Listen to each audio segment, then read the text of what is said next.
Number 2, stop it immediately. Number 3, do not do it again. Number 4, if you can undo it, undo it. All the major sins you can't. For example, it's not referring to you. Maybe a man is having alcohol and he realizes it's a major sin and he wants to stop it. He wants to repent. So first he agrees that having alcohol is a sin. Number 2, he stops having it. Number 3, he never has it again. Number 4, can he undo it? No, he cannot undo it. But if he has robbed, if he has stolen some goods, then he agrees it is wrong. He doesn't, he stops robbing. Number 3, he doesn't rob in future. Number 4, that stolen item, if is yet with him, he can always return it to the rightful owner.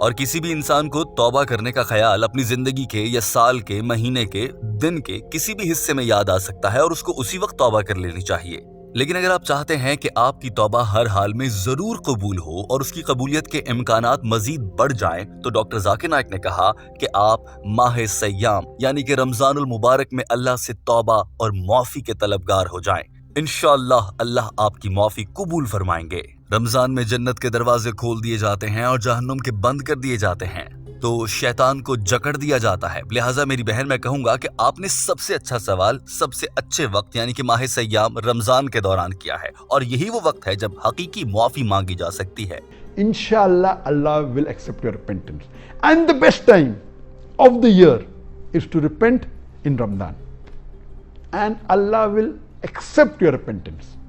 In Ramadan is the best time when the doors, the gates of heaven are open. The gates of hell are closed. And the Satan are changed. It's the best time. I request sister that you have asked the best question at the best time. This is the month of Ramadan. For all the sins, whether it be major or minor, you ask for repentance. You pray to Allah subhanahu wa ta'ala for forgiveness, and inshallah stop it, don't do it again, and pray to Allah to give you that courage.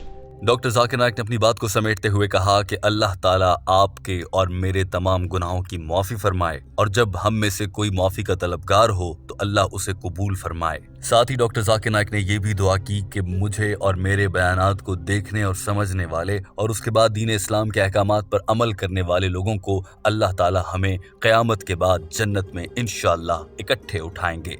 اور مسکراہٹ کے ساتھ doctor Zakir Naik نے اپنا یہ شاندار بیان مکمل کر لیا۔ دوستو، ٹیم ہم قدم اس ویڈیو کے آخر میں آپ سے انتہائی مختصر اور اہم سوال پوچھنا چاہتی ہے۔ ہم نے شروع میں کہا کہ بہت سے لوگ ایسے ہیں جنہیں اپنے گناہوں کا احساس نہیں ہوتا، مگر کچھ ایسے خوش قسمت ہیں جو مانتے ہیں کہ ان سے گناہ ہوا اور وہ معافی چاہتے ہیں۔ کیا آپ کی زندگی میں کبھی آپ کو ایسا احساس ہوا کہ آپ کو اپنے تمام گناہوں سے ہمیشہ کے لیے معافی مانگ کر اب دین حق پر چلنا ہے، اور کوئی غلط کام یا غلط عادت جسے آپ گناہ سمجھتے ہیں اور وہ حرام ہے دین اسلام کی نظر میں، اسے چھوڑنے کی آپ نے کامیاب کوشش کی ہو؟ کیا آپ اس میں کامیاب ہوئے؟ اگر ہاں تو اپنی بری عادت یا گناہ ضرور بتائیے اور کامنٹ کیجیے، تاکہ دیگر افراد آپ کے اس کامنٹ کو پڑھ کر آپ کا طریقہ سمجھ کر کہ آپ نے کیسے اللہ سے حقیقی توبہ طلب کی اور آپ کیسے اپنے گناہوں سے چھٹکارا پانے میں کامیاب ہوئے، لوگ بھی اپنی زندگیوں کو سدھار سکیں۔ ہمارے چینل ہم قدم کو سبسکرائب کر لیجئے تاکہ آنے والے دنوں میں مزید ایسی ہی ویڈیوز آپ تک پہنچتی رہیں۔ اپنا بہت سارا خیال رکھیے۔ اللہ حافظ۔